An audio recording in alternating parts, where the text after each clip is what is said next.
रक्षा मंत्री राजनाथ सिंह की अध्यक्षता में डिफेंस एक्विजिशन काउंसिल ने 26 राफेल मरीन एयरक्राफ्ट और 3 स्कॉर्पियन सबमरीन की खरीद के लिए 2 एक्सेप्टेंस ऑफ नेसेसिटी यानी कि AON प्रदान की है।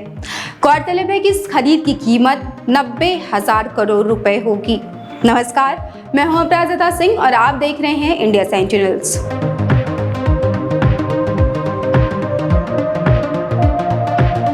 दरअसल प्रधानमंत्री मोदी के पेरिस में बैस्टिल डे परेड में शामिल होने से पहले मझगांव डॉक शिपबिल्डर्स लिमिटेड द्वारा एयरक्राफ्ट के अधिग्रहण और सबमरीन के निर्माण के लिए DAC की मंजूरी से पहले प्रारंभिक खरीद प्रक्रिया को पूरा करना अनिवार्य था, क्योंकि प्रधानमंत्री मोदी अपने दौरे पर रक्षा सौदों पर हस्ताक्षर करेंगे।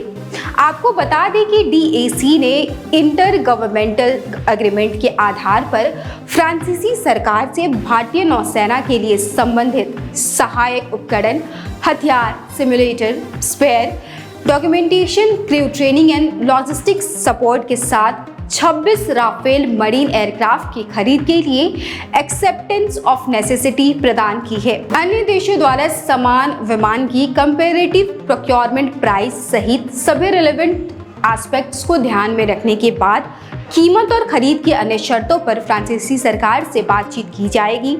इसके अलावा भारतीय डिजाइन किए गए उपकरणों के एकीकरण और विभिन्न प्रणालियों के लिए maintenance, repair and operations hub की स्थापना को बातचीत के बाद अनुबंध दस्तावेजों में शामिल किया जाएगा। इसके साथ ही DAC ने बाय इंडियन श्रेणी के तहत 3 अतिरिक्त स्कॉर्पियन सबमरीन की खरीद के लिए भी AON यानी कि एक्सेप्टेंस ऑफ नेसेसिटी प्रदान किया है, जिसका निर्माण मझगांव डॉक शिपबिल्डर्स लिमिटेड द्वारा किया जाएगा। हायर इंडिजिनस कंटेंट वाली एडिशनल सबमरीन की खरीद से न केवल भारतीय नौसेना के आवश्यक फोर्स लेवल और ऑपरेशनल रेडीनेस को बनाए रखने में मदद मिलेगी, बल्कि घरेलू क्षेत्र में रोजगार की भी महत्वपूर्ण अवसर पैदा होंगे। इससे MDL को सबमरीन कंस्ट्रक्शन में अपनी क्षमता और विशेषज्ञता को और बढ़ाने में भी मदद मिलेगी। इससे पहले रक्षा खरीद बोर्ड यानी कि डिफेंस प्रोक्योरमेंट बोर्ड ने DAC को अपनी मंजूरी देने की अनुमति देने के लिए दोनों सौदों की मंजूरी दे दी थी। गौरतलब है कि नौसेना ने पिछले साल व्यापक परीक्षणों के बाद बोइंग के FA-18 सुपर हॉर्नेट के मुकाबले डसॉल्ट एविएशन के राफेल M को चुना था।